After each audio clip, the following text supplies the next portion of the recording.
ہم ان دنوں میں کلیسیوں کے خط کا مطالعہ کر رہے تھے، اور آج اس بائبل اسٹڈی کا آخری دن ہے، اور یہ خط اتنا خوبصورت ہے کہ اگر ہم اس کی ایک ایک آیت کو اور ایک ایک حصے پر غور کریں تو کافی اس کے لیے وقت چاہیے، لیکن کچھ حصوں کی میں نے زیادہ پہلے باب پر فوکس کیا ان پچھلے 4 ایام میں، لیکن آج میں تیسرے باب کے اس حصے پر آپ کی توجہ جو ہے وہ دلانا چاہتا ہوں۔ رسول نے کلوسے کے ایمانداروں کو اس بات کو ان کو بتایا ہے کہ تم ماضی میں کیا تھے، یعنی مسیح کے بغیر جو تمہاری زندگی ہے وہ کیسی تھی، جس کو وہ پرانی انسانیت بھی کہتا ہے، پرانی زندگی جو گناہ آلودہ ہے، گناہ نے اس کو اپنی لپیٹ میں لے رکھا ہے، ابلیس نے اس پر قبضہ کر رکھا تھا، اور کس طرح سے وہ لوگ جو ہیں وہ اس پرانی انسانیت کے ساتھ زندگی بسر کر رہے تھے، اور اس کی جھلک اس نے پرانی انسانیت کی جو ہے وہ اس حصے میں دی ہے۔ اگر آپ 5ویں آیت سے دیکھیں تو وہ ان گناہوں کی، ان باتوں کی نشاندہی کرتا ہے جو پرانی زندگی کو پیش کرتی ہیں۔ اس میں اس نے 2 قسم کی لسٹ، فہرستیں جو ہیں وہ دی ہیں۔ پہلے فہرست میں وہ جنسی گناہ کی بات کرتا ہے، جس میں حرام کاری ہے، ناپاکی ہے، شہوت، بری خواہش، لالچ، یہ ساری کیا ہے؟ پرانی انسانیت کو یہ باتیں جو ہیں وہ پیش کرتی ہیں کہ کوئی انسان ابلیس، گناہ اور پرانی انسانیت کے قبضے میں ہے۔ اور پھر آگے چل کر وہ ایک اور لسٹ بھی دیتا ہے، اور وہ بھی پرانی انسانیت کو ہی پیش کرتی ہے، اور وہ زبان کا استعمال ہے، منہ کا استعمال ہے، اور وہ یہ کہتا ہے، اور اس میں ہم دیکھتے ہیں کہ وہ ان باتوں کو بیان کرتا ہے جو ہمارے منہ اور زبان سے تعلق رکھتی ہیں، یعنی غصہ ہے، قہر، بدخواہی ہے، بدگوئی ہے، منہ سے گالی بکنا ہے، یہ ساری کے سارے کیا ہیں؟ یہ منہ کے، زبان کے گناہ ہیں۔ اور اسی طرح سے یعقوب اپنے خط میں بھی اس بات کو بیان کرتا ہے کہ زبان جو ہے وہ جنگل کی طرح آگ لگا دیتی۔ ان دونوں فرشتوں کو بیان کرنے کا جو مقصد ہے رسول کا وہ بڑا واضح ہے کہ یہ پرانی انسانیت ہے، لیکن تم نے پرانی انسانیت کو اتار دیا ہے، تم نے مسیح میں ایک نیا جنم حاصل کیا ہے، تم نئے بن گئے ہو، تمہیں مسیح نے اپنے قیمتی اور پاک لہو سے دھو دیا ہے، پاک کر دیا ہے۔ اسی لیے وہ کہتا ہے تم مقدس ہو، بے عیب ہو، بے الزام ہو۔ کس وجہ سے؟ مسیح کے خون کے وسیلے سے اس نے جو قربانی صلیب پر دی ہے، اور تم ایمان سے اس کے پاس آئے ہو اور اسے قبول کر لیا ہے، اور اس نے تمہاری ساری پرانی انسانیت کے گناہوں کو جو ہے وہ معاف کیا، اور اب وہ بیان کرتا ہے کہ ہاں اب تم نئے بن گئے ہو۔ لیکن کیسے؟ یہ دنیا، یہ معاشرہ جس میں تم رہتے ہو جانیں گے کہ تم نئے ہو، تم نے نئی انسانیت کو پہن لیا، تم نے اب پرانی انسانیت کو اتار دیا ہے۔ جیسے ہمارا گندا اور بدبودار لباس ہم اتارتے ہیں اور ایک نیا لباس جو ہے وہ پہنتے ہیں، یہی استعارہ جو ہے رسول یہاں پر استعمال کر رہا ہے۔ اس گندے لباس کی طرح سے تم نے پرانی انسانیت کو بھی مسیح میں جو ہے وہ اتار دیا ہے، اور ایک نیا لباس جو ہے نئی انسانیت پہن لیا ہے.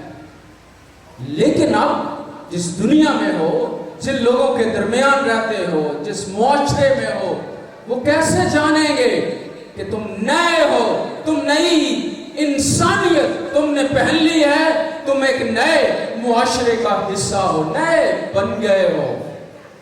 اور یہ نیا پن تمہاری زندگی سے ظاہر ہوگا، تمہارے کاموں سے ظاہر جو ہے وہ ہوگا. اور وہ نئی انسانیت کو پہلے جب ان کو وہ انٹروڈیوس کراتا ہے 12ویں آیت میں، وہ کیا کہتا ہے؟ بس خدا کے برگزیدوں کا مطلب ہے چنے ہوئے، علیحدہ کیے ہوئے، پاک جو ہے وہ کیے گئے ہو تم. اور وہ کہتا ہے کہ جو پاک ہو، تمہیں مسیح نے دھو دیا ہے اپنے لہو سے، تم اب پاک ہو گئے ہو. اور پھر وہ کہتا ہے کہ تم عزیز ہو، یعنی خدا کے پیارے ہو، خدا تم سے محبت کرتا ہے، تم مقدس ہو، تم برگزیدہ ہو، تم پاک ہو، اور تم کیا ہو؟ تم خدا کے پیارے.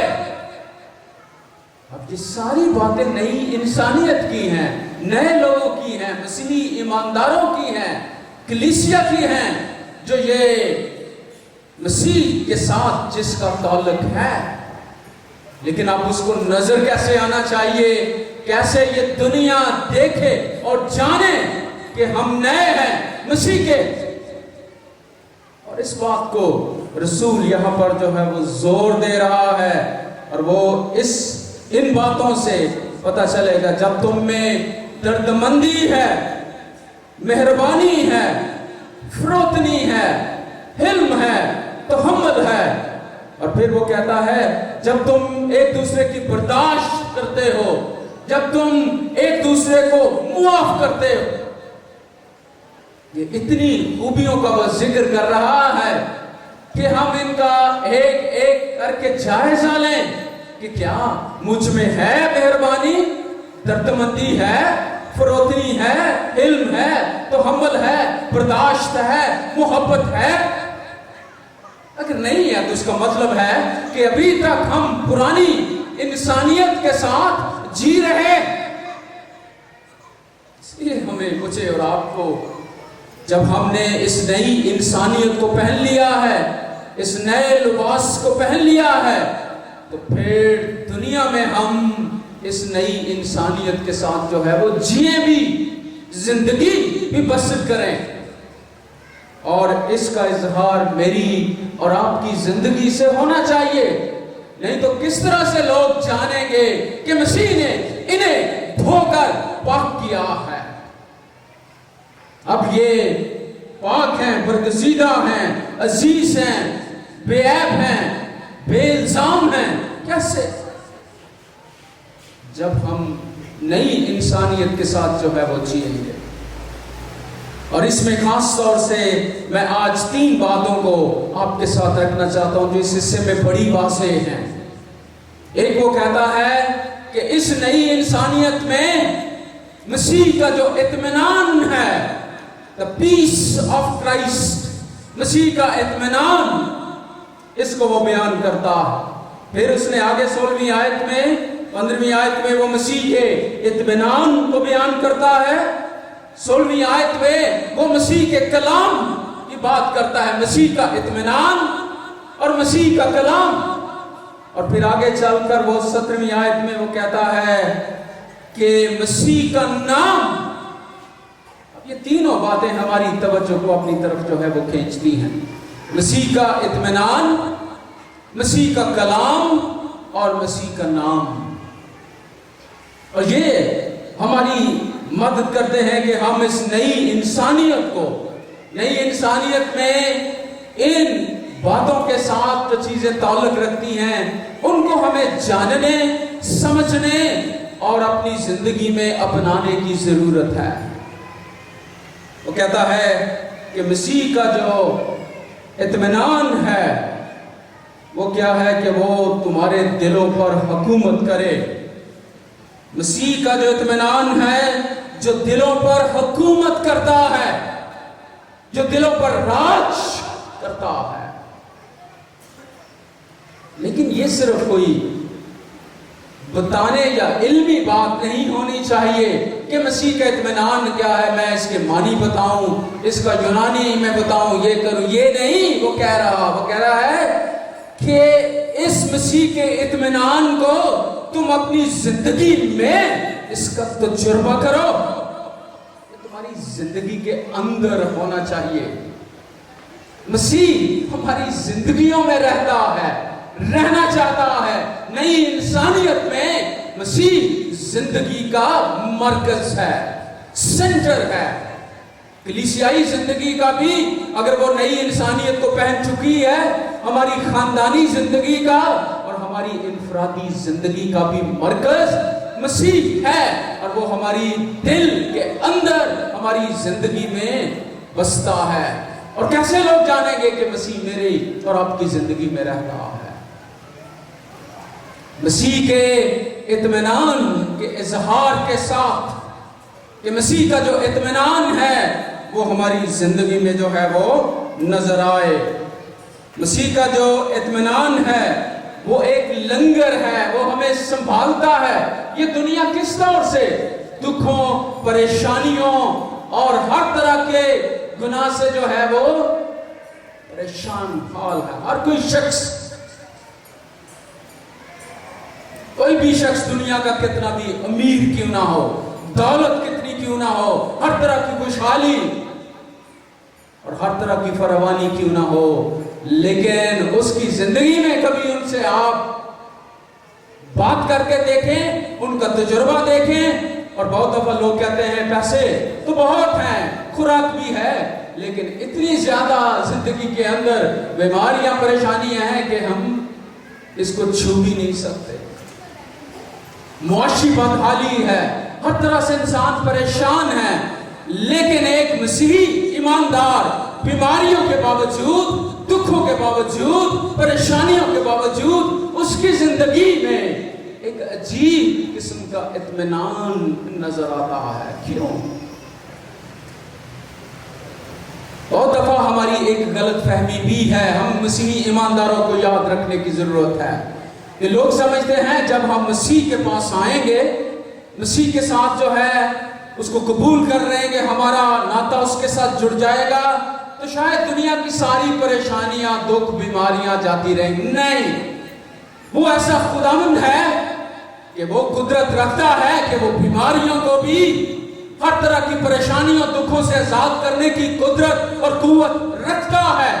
لیکن یاد رکھنے کی ضرورت ہے کہ وہ ہمارے دکھوں میں، ہمارا خداوند ہمارے ساتھ جو ہے وہ رہتا ہے، وہ ہمارے ساتھ دکھ سہتا، وہ ہمیں چھوڑتا نہیں ہے۔ اور اگر اس دنیا میں ان حالات کا جائزہ لیں تو ہم اس بات کو دیکھ سکتے ہیں کہ اس طرح کے حالات میں مجھے کون سنبھال سکتا ہے؟ کس طرح سے ان حالات کا میں مقابلہ کر سکتا ہوں یا کر سکتی ہوں؟ صرف اور صرف مسیح کے اطمینان کے وسیلے سے ہی، کہ اس کا اطمینان ہماری زندگی میں کام کرے۔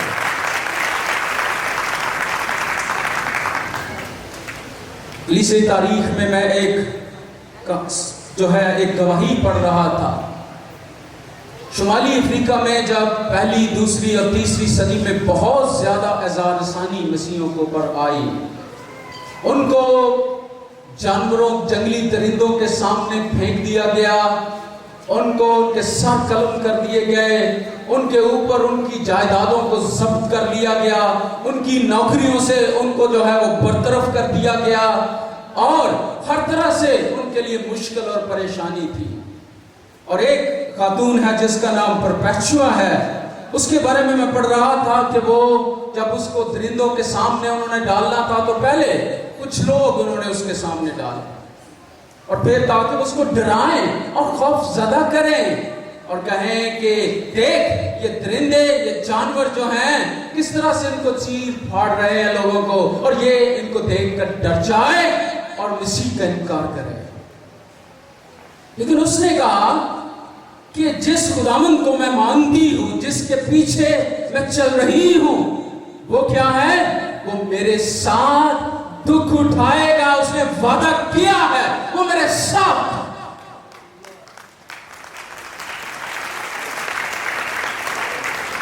اور اس کا اطمینان، اس کی حضوری، اس کی پریزنس، اس کی موجودگی میرے ساتھ ہے۔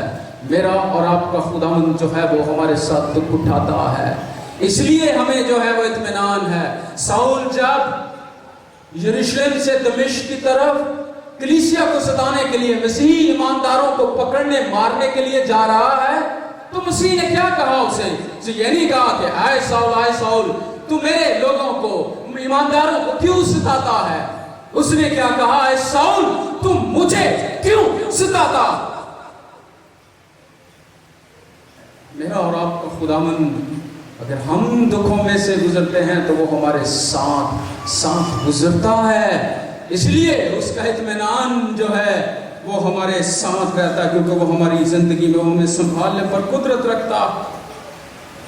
اور یہ جو اطمینان ہے، اس کے لیے خداوند نے یہ کہا کہ یہ دنیا نہیں دے سکتی، یہ اطمینان جو ہے دنیا نہیں دے سکتی۔ اس نے کہا میں تمہیں اپنا اطمینان دیے جاتا ہوں، یوحنا 14 باب، اور ایسا اطمینان جو دنیا نہیں دے سکتی ہے۔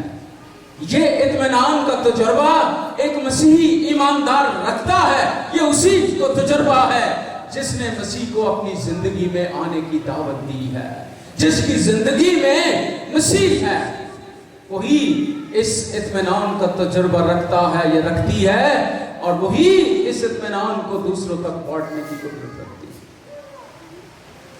اور پرپیچوا کی کہانی میں ہی ہم دیکھتے ہیں کہ آگے چل کر وہ وہاں پر جو رومی سپاہی تھے، جو ان پر مقرر تھے، وہ بڑے حیران ہوئے۔ انہوں نے کہا یہ مسیحی ایمانداروں کو پتا ہے کل ان کو مار دیا جائے گا، قتل کر دیا جائے گا، کتنی بری طرح سے جنگلی درندے ان کو پھاڑیں گے، ان کے جسموں کو نوچ لیں گے، لیکن یہ تو بڑے اطمینان کے ساتھ،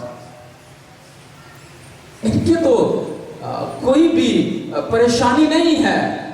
تو وہ حیران ہو گئے اور انہوں نے کہا کہ جو ہمارے اندر ہے، جو ہمارے دل میں، ہماری زندگی میں رہتا ہے، اس سے تم واقف ہی نہیں ہو کہ وہ کون ہے، وہ کس طرح سے ہمیں اطمینان بخشنے کی قدرت رکھتا ہے، کس طرح سے ہماری زندگی میں چین اور راحت اور اطمینان لے آتا ہے۔ اور یہی میرے اور آپ کے لیے بھی دعوت عمل ہے کہ وہ کہتا ہے کہ یہ اطمینان جو ہے وہ تمہاری زندگیوں پر، تمہارے دلوں پر حکومت کرے۔ اور یہاں پر ہم اس کے لیے خدا کا شکر کرتے ہیں کہ خدا کرے کہ ہر ایک مسیحی ایماندار کی زندگی پر مسیح کا جو اطمینان ہے وہ حکومت کرے، وہ اس کی زندگی سے مسیح کا اطمینان جو ہے وہ نظر آئے، ظاہر ہو، اور ہم اس کا تجربہ بھی رکھیں۔ اور اس ساری دنیا میں جو پریشانی ہے، جو ہر طرح سے اضطراب ہے، ہر طرح سے لوگ مشکل اور تکلیف میں ہیں، ان کے لیے مسیح کے یہ الفاظ ہیں کہ تمہارا دل نہ گھبرائے اور نہ ڈرے۔ اس وقت ان شاگردوں کے لیے جو ڈر رہے تھے، گھبرا رہے تھے کہ اب خداوند جانے والا ہے، ہمارا کیا بنے گا، اس نے کہا تمہارا دل نہ گھبرائے نہ ڈرے، کیوں؟ کیونکہ میں تمہیں اپنا اطمینان دیے جاتا ہوں، میں تمہیں اپنا اطمینان، مائی پیس، میں تمہیں وہ دیتا ہوں۔ اور اسی لیے فلپیوں کے خط میں رسول نے خود اس کا تجربہ کیا ہے، اور جب وہ ان کو برکت کی دعا دیتا ہے اور ان کے لیے برکت چاہتا ہے، تو اس کے الفاظ فلپی کی کلیسیا کے لیے 4 باب کی 7ویں آیت دیکھیں تو وہ کہتا ہے خدا کا اطمینان جو سمجھ سے بالکل باہر ہے، اس کی سمجھ نہیں آتی یہ کیا ہے، یہ وہی شخص جانتا ہے جو اس کا تجربہ کرتا ہے۔ میں اس کو علمی اعتبار سے کیا اس کو کھول سکتا ہوں؟ وہ کہتا ہے کہ یہ سمجھ سے بھی بالکل باہر ہے، لیکن یہ اس شخص کو یہ جانتا ہے، وہ واقف ہے جس کی زندگی میں یہ کام کرتا ہے، جس کی زندگی میں یہ اطمینان جو ہے وہ گھر کر جاتا ہے۔ کہتا ہے خدا کا اطمینان جو سمجھ سے بالکل باہر ہے تمہارے دلوں خیالوں کو مسیح یسوع میں محفوظ رکھے گا۔ یہ کیسا اطمینان ہے، کیسا خوبصورت اطمینان ہے جو دنیا کے سمجھ میں بھی نہیں ہے، بہت دفعہ ہماری سمجھ، لیکن ہم اس کو تجربہ ضرور کر سکتے ہیں جب ہم مسیح کو اپنی زندگی میں آنے کی دعوت دیتے ہیں۔ مسیح خود اپنے اطمینان کے ساتھ ہماری زندگی میں آ جاتا ہے، اور کس طرح سے ہماری پرانی انسانیت کو بدل کر نئی انسانیت ہمیں دے دیتا ہے، جس کی یہ خوبی ہے کہ مسیح کا اطمینان ہماری زندگیوں سے ظاہر ہو، اور وہ اطمینان دوسرے لوگوں کو جو ہمارے ارد گرد ہیں، ہمارے پاس رہتے ہیں، ان کو بھی کیا کرے؟ سیراب کرے، ان کی زندگیوں میں بھی اس کی جو ہے وہ ہماری زندگیوں سے منقص ہو کر جو ہے وہ ان کی زندگیوں کو بھی روشن کرے۔ اور اسی لیے پرچوا کی کہانی میں ہم دیکھتے ہیں کہ بہت سارے جو سپاہی تھے، جو گارڈ تھے رومی، وہ ایمان لے آئے، مسیح کو قبول انہوں نے کر لیا ان کی زندگی میں مسیح کے اطمینان کو دیکھ کر۔ یہ کتنا بڑا چیلنج ہے میرے اور آپ کے لیے کہ ہم بھی اس اطمینان کا تجربہ کریں اپنی زندگی میں۔ ہم اپنے خداوند سے کہیں کہ خداوند میں تجھے چاہتا ہوں کہ تو میری زندگی میں مرکز بنے تو رہے، اور تیرا اطمینان میری زندگی سے جو ہے وہ ظاہر ہو۔ یہ چیلنج میرے اور آپ کے لیے ہے۔ اور اس کے بعد رسول جو ہے وہ ان کو کہتا ہے مسیح کے کلام کو اپنے دلوں میں جو ہے وہ بسنے دو۔ مسیح کا اطمینان اور مسیح کا کلام، مسیح کے کلام کے بارے میں وہ یہاں پر جو ہے وہ بات کرتا ہے۔ اس کو پہلے بھی وہ پہلے باب کی 5ویں آیت میں اس کو وہ کہتا ہے خوشخبری کا کلام حق، کلام حق اس کو وہ کہتا ہے کہ یہ سچائی ہے، یہ سچ ہے، یہ حق ہے، اور اس سچائی کو کوئی جھٹلا نہیں سکتا ہے۔ خداوند یسوع نے اپنی زندگی میں جس طرح سے کلام کیا ہے لوگوں کے ساتھ، اور اس وقت جس وقت خداوند اس زمینی زندگی میں تھے، تو خداوند نے انہیں کہا میں تم سے سچ سچ کہتا ہوں۔ آمین آمین، میں تم سے سچ سچ کہتا ہوں۔ اور اس سچ کو کہنے کا اس کو کہ وہ خود جو ہے وہ سچائی سے معمور ہے، وہ سچائی سے بھرا ہوا خداوند ہے، اس کے منہ کا کلام سچائی حق ہے۔ اور اسی لیے رسول اس انجیل کو، اس کے کلام کو یہ کہتا ہے کہ یہ کلام حق، حق کا کلام ہے، سچائی کا کلام ہے۔ اور خداوند نے متی کی انجیل کو دیکھ لے 5ویں باب میں اس کے پہاڑی باس میں اسی طرح کے الفاظ آپ کو ملے، میں تم سے سچ سچ کہتا ہوں۔